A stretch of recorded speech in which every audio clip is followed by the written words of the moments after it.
Welcome, dear listeners, to another bone-chilling episode of Unveiling Nightmares. I'm your host, C.A. Bainham, and today we have a special guest with us. Our guest today is none other than Chuck Nasty, author of Thirsty and House of Flesh. Welcome to the show. Thank you for having me. You're very welcome. So tell me a little bit about yourself. Southern boy, raised in church. Got hooked on horror when I was really young, thanks to my dad getting me into the old Universal monster movies and stuff. Yeah. I've been writing since I was, in elementary school, first, second grade. I've always written really weird stuff. While most kids were playing tag, at a certain point I was on the sidelines with a notebook. You know? And then at some point, when I got older, I wasn't worried about my writing anymore. When I got about high school, it was, hey, I want to be in a band. And so music became my main thing.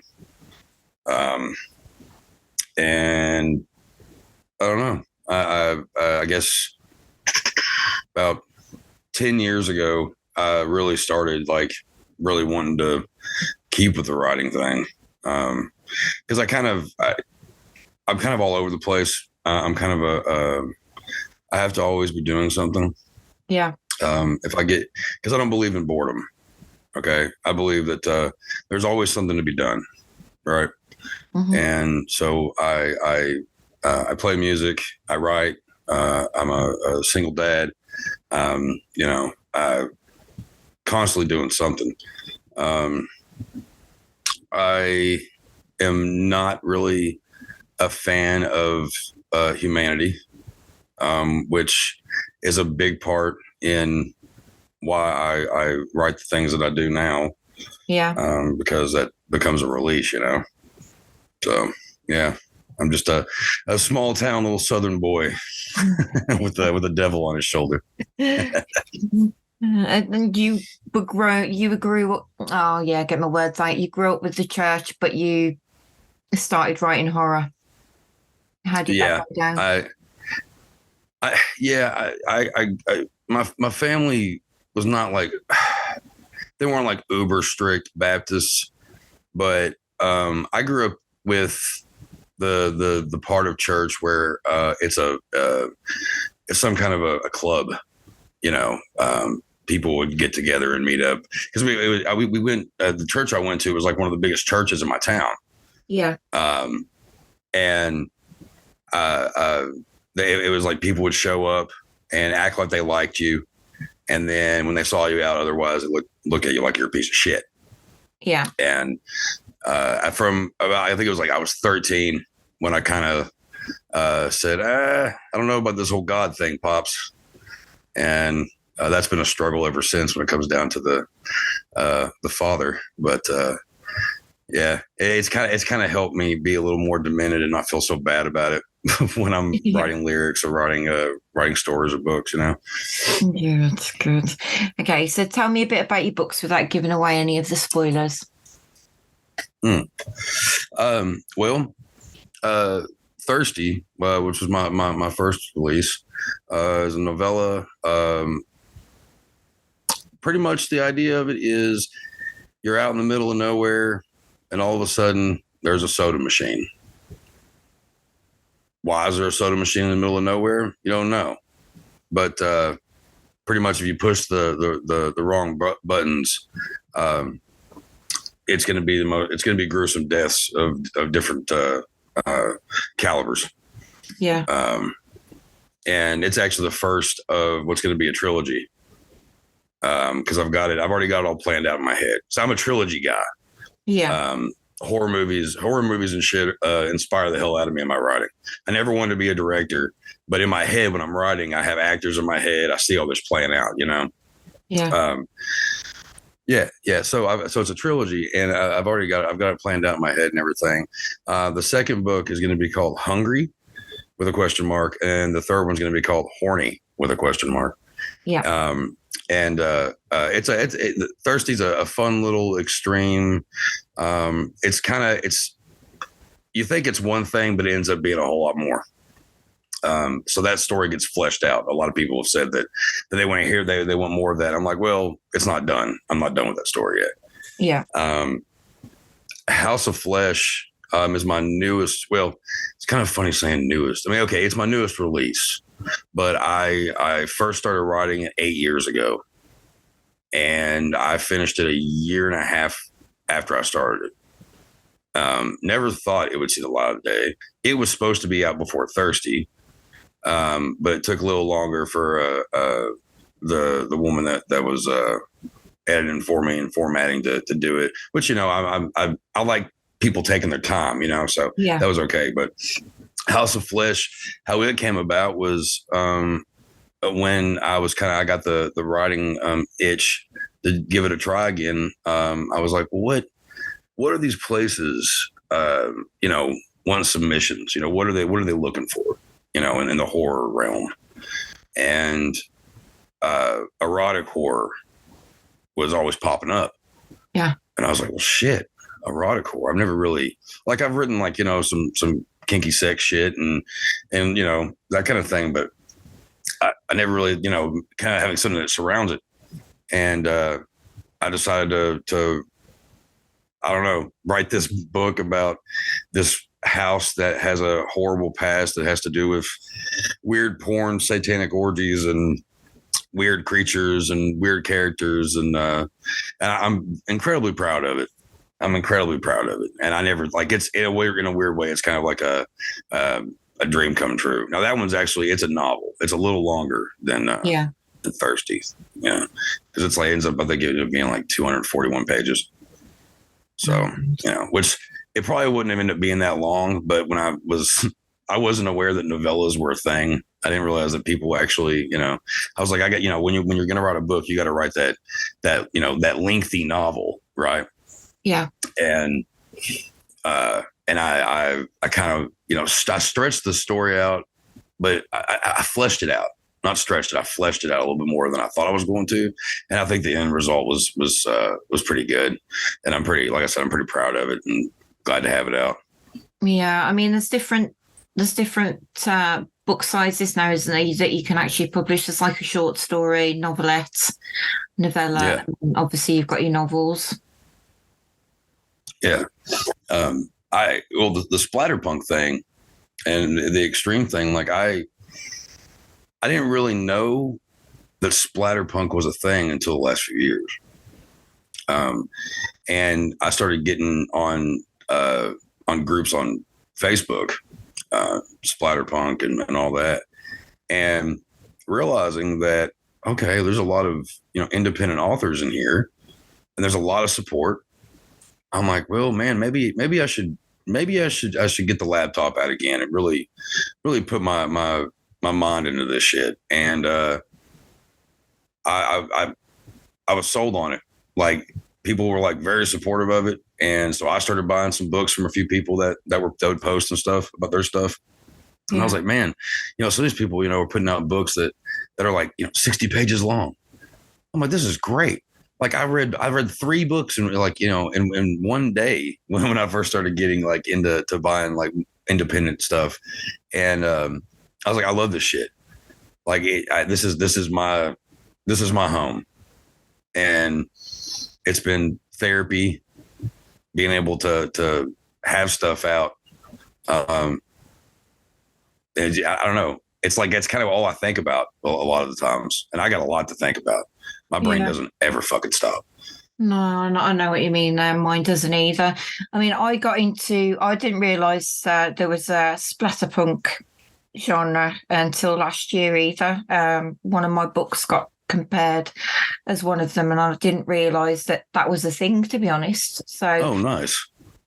So I joined the groups on Facebook, as you did yourself, and they are very supportive in those groups. It's amazing. It's great. I mean, I didn't realize that because I'm all about the underground. The underground sticks together, and that's in all realms, all levels of it. And when you see people in these, in these groups who are just like, oh, I just checked out so and so's book and it's their first book, and it's pretty amazing, the response. When I first put out Thirsty, of course I had the help of Stuart Bray, who's kind of he's an up and coming splatterpunk extreme writer, and he's shout my name out a few times. He's the reason why Thirsty got out when it did. He's become a brother, and he's just always helping, and I don't know. It's kind of what's the best way to put this? In a time where, like I said, I'm not a fan of humanity. In a time where just like humanity is failing all around us, it's kind of nice once in a while when you meet somebody that makes you go, oh, not everybody's a shithead. Yeah. And I think that extreme horror, I mean, horror in general has, of course, a large following. But not everybody loves extreme splatterpunk that likes horror, I have found out. Yeah. Not everybody does, but it is up and coming, isn't it? So yeah, it's blown up. I mean, I there's people, because when I first started saying I was going to put out books and stuff, and it was in this the genre of splatterpunk, I had friends of mine that were like, oh man, well, you should check out this person. I was like, what, you know what this is and you never told me? Like, this is great. I see an uprising. It's like every other day it seems like somebody's putting out a book on there and getting that shit out. And then you've got somebody that's like, oh, this is my first book. And next thing you know, it's like they're putting on their second one. There's people like wanting, more stuff. And it's just cool to see. Like, that's kind of what was kind of gone on with me a little bit. Is it's, I got people who were tagging me in this, that, and the other about Thirsty or House of Flesh or even Sludge, which is the anthology I did with Jason Nickey and Stuart Bray, which actually has two of my favorite stories I've written in recent times. And just people I don't know, have been really like supportive and motivating, just makes me want to keep doing it. I haven't gotten any hate yet. I'm really looking forward to the hate. Like, whenever I write that one thing that pisses somebody off, like I'm okay with it. Yeah. I'm sorry. Go on. No, that's fine. I think the hate side of it, that's going on a lot on TikTok at the moment, isn't it? Hate for the splatterpunk authors, but yeah. Oh yeah, people saying, "Oh well, they, if you write this stuff or read this stuff, you belong on a list. You need to be in jail." And it's like, are you fucking kidding me? Like, what planet are we living in? Yeah. It's like does anybody not know what a book is? What fiction is? Yeah, there's some fucked up shit, but I mean the reaction that a lot of authors are wanting is that. Oh, you're offended. Excellent. I did my job, because you're on the other side. You don't understand. You don't get it. I've got, like Stuart Bray, like he tells me all the time, he's like, man, I don't give a fuck if somebody like doesn't like this or thinks that or whatever. I want somebody to be like disturbed. I want somebody to be grossed out. I want somebody to be like, ugh, when they read my stuff. I want somebody to feel dirty when they read it. And I kind of like that. That's how I want to be too with my stuff. Not always to that extent, because I do have limits with certain things. But splatterpunk saved me in a lot of ways. It may sound cheesy, but I was told by a friend of mine who reads a lot of my stuff that I should check out Edward Lee, and a buddy of mine had given me a book by Edward Lee, and I was like, oh, he's like, dude, like, you should read him. He's believe me, like you and him write very similar, like have similar ideas. Yeah. And I wish I would have listened to him sooner, because as soon as I did, I was like, oh shit. And then it's like, oh, he's like the king of splatterpunk. Okay, I've got to dive into this. And now I'm addicted. I can't read. I can't read anything else unless it's in the extreme genre. It's addictive, completely addictive, and I love being a part of it. It is. Okay, so what inspired you to write in the horror genre? Fascination with of the darker side of things. I don't know. Even as a kid, my mom still has one of my first stories. I was in first grade, and it was on that really wonky, really thin paper with the huge lines, and it's about a rat in somebody's face. I just, for some reason, my whole life, I'm able to take situations that aren't usually like bad and make them bad. Ever since I was a kid, I just always been obsessed with monsters and mutants and serial killers and all that kind of stuff. And when I was, God, I guess I was third grade, is when I started reading Goosebumps books, and that was where my first wanting to, hey, I could do this, and kind of getting curious about writing, and kind of experimented a little bit with it as a kid, and then eventually worked my way up to Stephen King, Clive Barker stuff. Yeah. Yes, I mean, Stephen King's a good starter, isn't it? Or sort of like mine was The Exorcist. Oh yeah, that's classic. So it's so good. Yeah. So how do you come up with the dark and eerie stories? Well, I pay attention. I listen and I pay attention. What I mean by that is, I have friends that tell me. Actually, a good example was Thirsty. Buddy of mine, Whitman, who I do a podcast called Graveyard Talk with. A while back, he was telling me about when him and one of his friends, they were out driving around in the middle of nowhere, and there was a soda machine just out there. And then there was this guy in this little trailer that was the one that was keeping the lights on with it and keeping it going. Yeah. And he was doing a good thing. He was, but my head, I'm going, oh, that's just too creepy. That's just too good. And I told him, I was like, dude, I'm going to write this book. And he goes, all right, cool. And then I did it.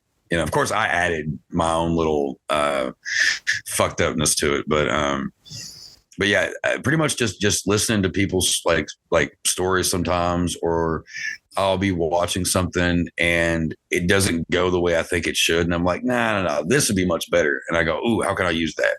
If that makes sense. Yeah. But a lot of times it's,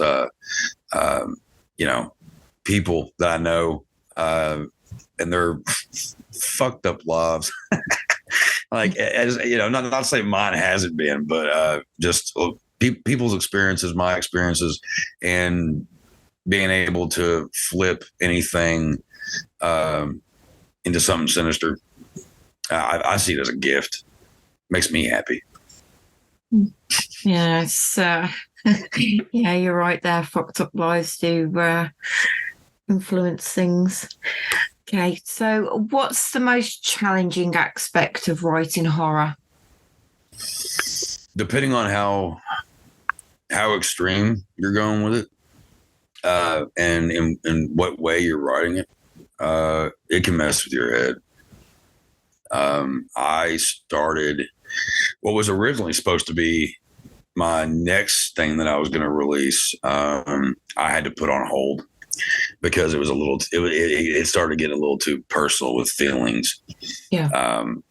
Because I was basing it off of a situation that happened to somebody that I care about very, very deeply, and basing certain things that I was told and shown. It was pretty much like I was seeing red in a different way. You know what I mean? Yeah. Like, I had to step back from it and go, I don't know if I should even continue this, because I hadn't even gotten to the climax of it all yet. And I was already, kind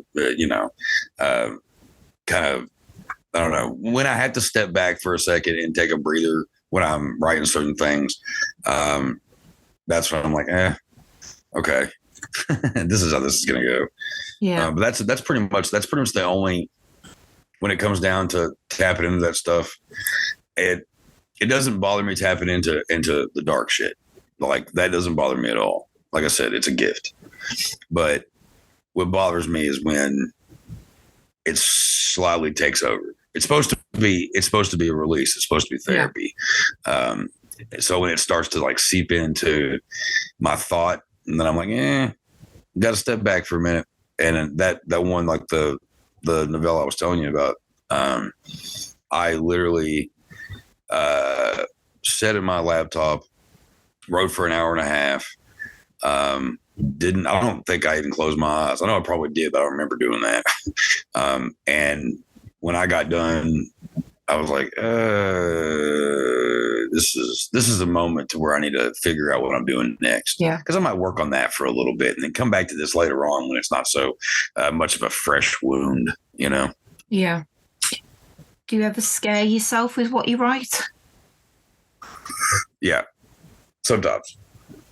There's been some of the I've always liked to write like the serial killer aspect of stuff, which I haven't really done that yet, like lately, or haven't put anything out like that because I'm kind of going with a different style. But when I really kind of like when I write stories and stuff that are in the eyes of a killer, it's almost like method acting. You know, it's like you gotta kind of. Because I'm one of these writers that, you know, if I'm home alone and stuff, and I'm in the back room, and you know I'm pounding out words. Sometimes if I get stuck on dialogue and stuff, or like how, you know, try to make sure it seems natural, so I kind of act it out. You know, I kind of get into that nasty, disgusting, vile creature or whatever that I'm, you know, writing about. You know, I'm trying to create, and sometimes, you know, like I said, sometimes it can seep into your skin and make you kind of a little loopy. But I'm kind of fucked up in the head anyway.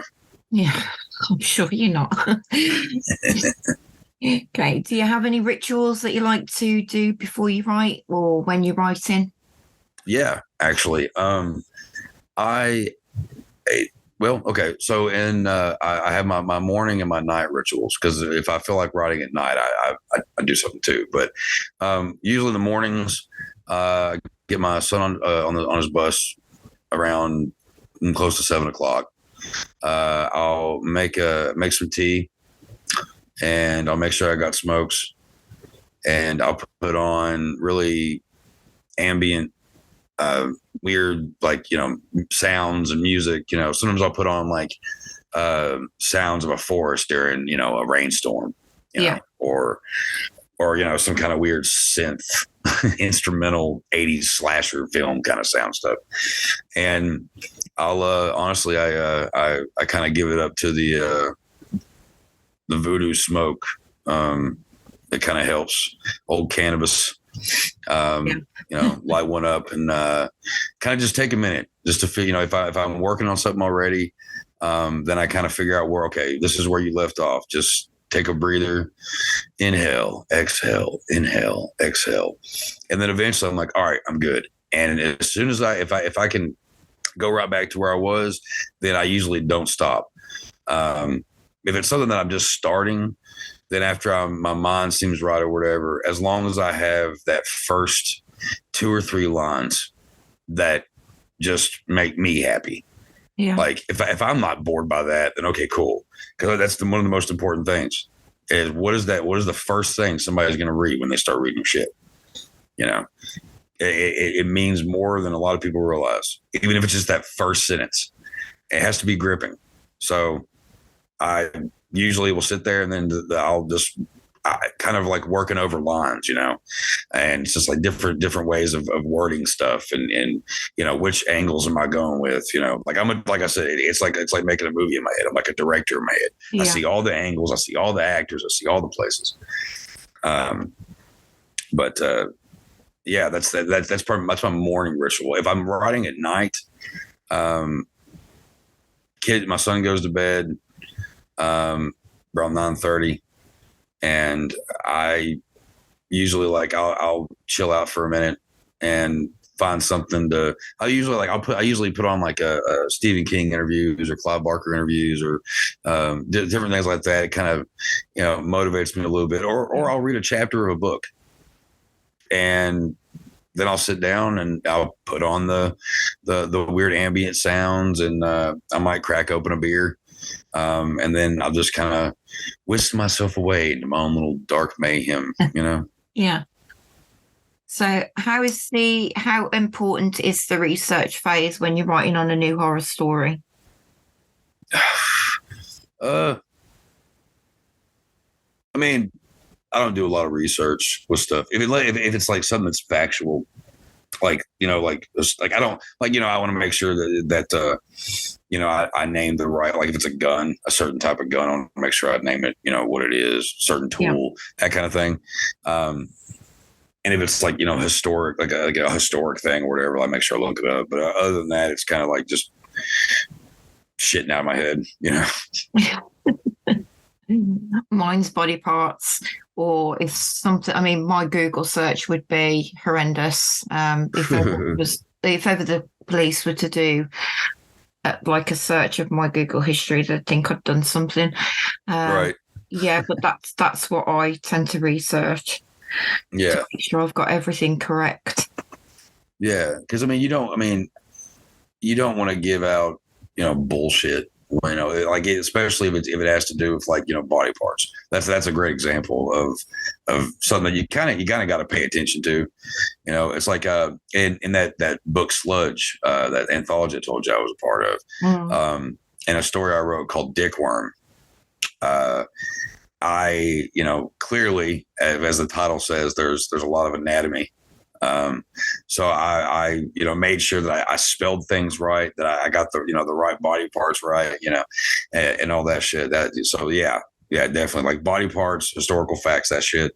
Yeah, that's definitely a plus. And Google makes things a whole lot easier than it used to be.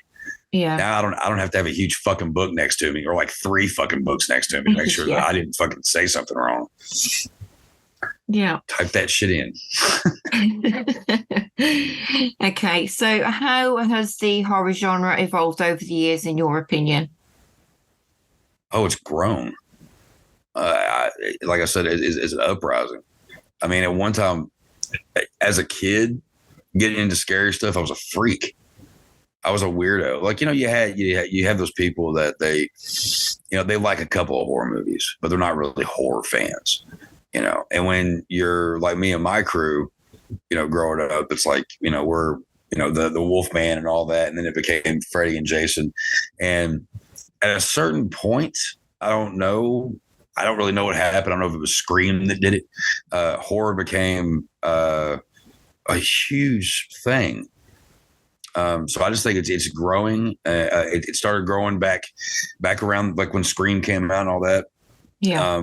And I think it's only getting better.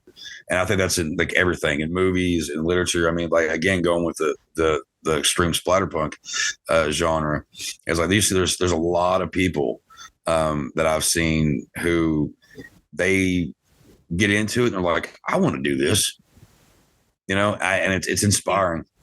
It really is. It's like, man, you know, okay, all right, you know. So yeah, I see an even more of an uprising of our little army of fucked up, messed up, disturbing people. Yeah, but I mean, as you said earlier, it is a really good community as well. Very helpful. We don't see any sort of like nastiness in the groups or anything like that. They're always helpful. Yeah, definitely. Yeah. There has been a couple of things which I won't even get into because there's no point.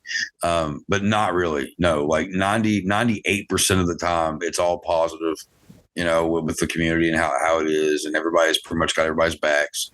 But like, you know, with anything, you've got your cliques. So you've got your little group over here of these authors, and you've got your little group over here of these authors, and, you know, and that's kind of just the natural order of things, how things go, you know. Yeah. But yeah, everybody's supportive though. In the long run. Are there any memorable reactions that you've had from readers that stand out to you?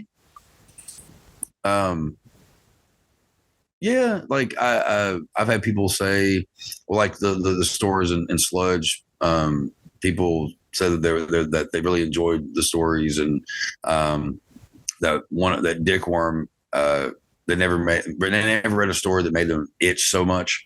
That made me happy. People are enjoying. I'm getting a lot of praise from people. I've actually got like kind of a fan base growing, I guess. Yeah. So that's kind of nice. But I've had people say that. Well, I honestly like Stuart Bray. He on the cover of House of Flesh, he has a blurb saying that House of Flesh is what Splatterpunk should be, and that's a big thing, for me, and getting kind of, and that's another thing that is it's not just the people who are just reading, but also the authors that are reading too. Yeah. And that's kind of nice, kind of reassuring. I'm like, oh, okay, I'm doing something right. When I have authors messaging me, telling me that I've done a good job and to keep at it, and that I'm a promising writer and all that stuff. It's nice. It really is. Yeah. Have you got any upcoming projects or releases that you're excited about? Well, I've been working on my next novella called Officer Oink. And it's basically about an angry pig man who gets revenge on the little shitty cops of the town he grew up in, that pretty much destroyed his family and everything. And he's been watching for years. And on the anniversary of when shit went down, well, shit goes down, and he pretty much cleans house of all these shitty cops. I thought that if there's any time to write a story like this or have a plot like this, it's now. Yeah. So it's kind of, and I even at the beginning of it, I even dedicate it to anybody that's been used or abused, treated horrible by those that swear to protect us. Your screams and your words have been heard. Yeah. Not been ignored. So it's kind of my frustration about how the police force likes to be with people. And I think when it comes out, I think it's going to get a good reaction. It might get a bad reaction too. I don't know, but I don't really give a shit, because I think I honestly, I think it's an important story, and it needs to be out there because of what it is and because of the times we live in.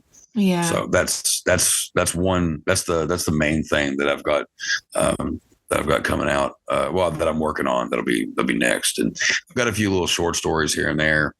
I've been talking with a couple of other authors about a couple of collaborations, and some anthology stuff.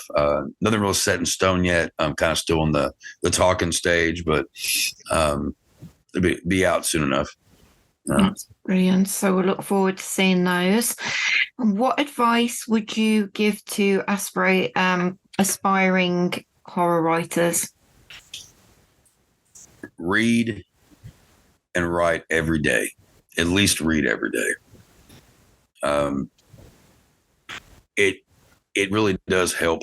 Like I said, like I get motivated when I read a chapter or whatever. So, like, because just you kind of okay. Let me back up just a little bit. So, when writing horror, depending on if you want to write extreme horror, then don't hold back. If you want to be gross, then be disgusting. If you write something that you're questioning, write it anyway. Mm-hmm. And then when you're looking back over it before you send it off to the press, then decide then. But don't hold back. Go for the scare, and if that doesn't work, go for the gore. Yeah. Pay attention to the news. If you're wanting to write horror and you're kind of like drained of inspiration or whatever, watch the fucking news, and you'll find all the horror you need. Yeah, there's a lot. It's never today, a whole bunch of kids walked a group of nuns across the street and saved them or whatever the hell. No, it's never that. The group of nuns got run over and the kids were brutally killed. That's how it always goes. It's never a beautiful thing on the news. So So honestly, yeah, watch the news if you want inspiration or anything like that. It inspires me a lot. It's like, damn, that's fucked up. Wonder what that person was thinking, and then go from there. Yeah, you're right. There's nothing ever nice on the news at all. Just like it's all doom and gloom. So it does give people good ideas of what to write. Yeah. Yeah. Cause I mean, even though like the news is giving you the quote unquote story, there's always something more that's not being said. And, you can tap into what the possibility, or what could be, hidden that's not being said. And it's kind of a fun little thing. Like, it's like, you drive down the street and you look at a house and you're like, man, I wonder what's going on behind those doors. Yeah. You know what I mean? Yeah. I know it's horrible, isn't it? Mm-hmm. Oh yeah. Okay. Well, thank you very much for sharing an insight into the author behind the book. It's been really lovely having you here, Chuck. Yeah, thanks for having me on. This has been awesome. You're very welcome. You have all my links. Websites, books. Oh, yeah. Sorry, I was hearing you weird. Amazon is where you can get all my stuff. On paperback and ebook. Let's see. I've got. Can I just plug all the stuff I got going on right now? Is that okay? You can, or you can send it to me. That's fine. Either way. Okay. But yeah, I just thought out that I've also got a band, Bastard Sons of a Judas Goat. If you're into sludge, that kind of stuff, then check it out. But yeah, that kind of stuff. Stay tuned, dear listeners, for more spine-tingling tales and dark discussions in a world of extreme horror. Until next time, remember the nightmares are real, and here on Unveiling Nightmares, we're crafting nightmares one tale at a time.